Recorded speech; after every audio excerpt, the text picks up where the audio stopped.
All right, today we're going to dive into corporate finance. And look, before you picture a bunch of scary formulas and spreadsheets, just hold on.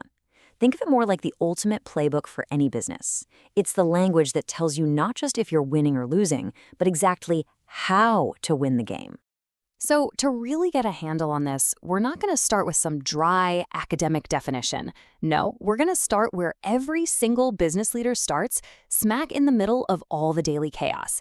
It all really comes down to one big driving question. This one right here, this is the big one. This is the question that keeps founders and managers staring at the ceiling at 3 in the morning. It's the fundamental uncertainty that sits at the very heart of every company. And it's surrounded by a dozen other urgent questions that all demand an answer, like right now. I mean, just put yourself in their shoes for a second. Should we pull the trigger on that super expensive ad campaign? Do we actually have the money to give our team the raises they absolutely deserve? Should we open our own shiny new stores or fight for shelf space in the big supermarkets?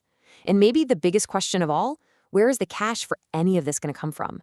Every single one of these decisions pulls the company in a totally different direction. Okay, to make this all a bit more real, let's follow the story of a company we'll call El Olivo de Olivia. Imagine they produce this amazing, high-quality olive oil. They've got great ideas, a great product, but they are wrestling with every single one of these tough questions. They're going to be our guide as we work through all this. Now, this is where corporate finance is, well, kind of magical.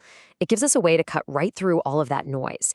It takes that whole storm of chaotic questions and gives us a simple, really elegant framework to make sense of everything.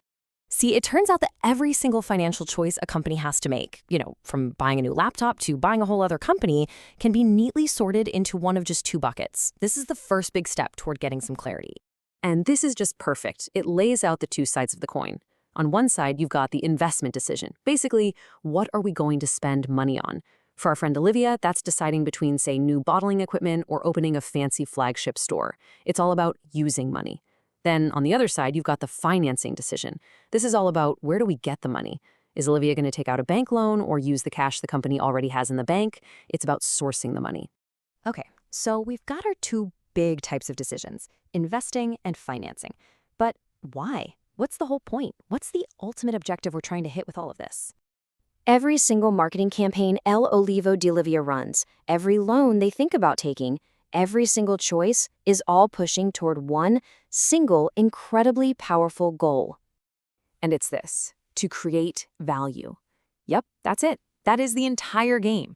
It's not just about making a profit this quarter, it's about creating lasting, sustainable value for the long haul.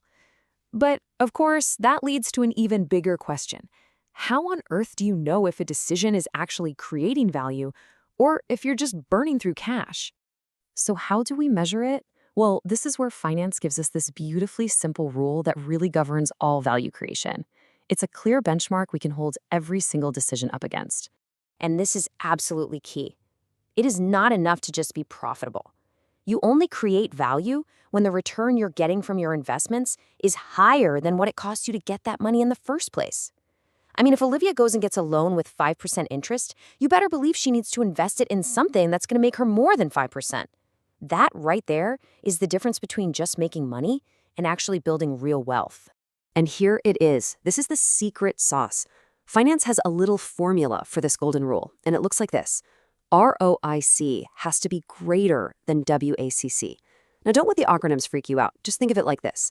ROIC, that's the return you get on all your investments. It's the money you earn. WACC, that's the cost of getting the money for those investments. It's the money you owe to your bank and to your investors. So if what you earn is bigger than what you owe, congratulations, you are creating value. This little formula is the compass that finally answers that question, are we on the right path? Okay, so the mission is clear. Keep that ROIC above the WACC, which of course leads to the next logical question. How do you actually measure this stuff? To steer the ship, you need the right set of tools on your dashboard. Real success is a balancing act between these three things. You could be incredibly profitable, but if you're taking on wild risks, the whole thing could blow up. Or you could be super safe and low risk, but if you don't have enough liquidity, enough actual cash on hand, you can't pay your bills or your people.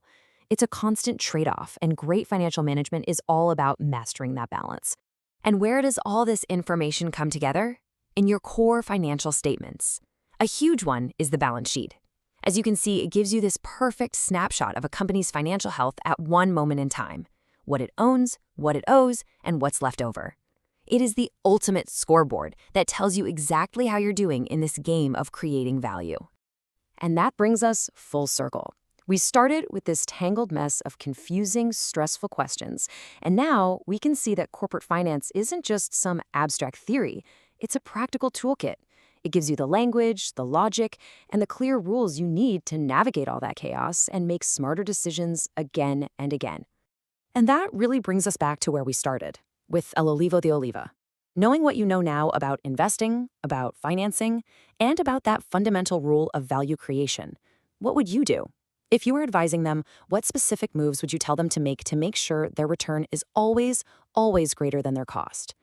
That's when finance stops being numbers on a page and starts becoming real-world action.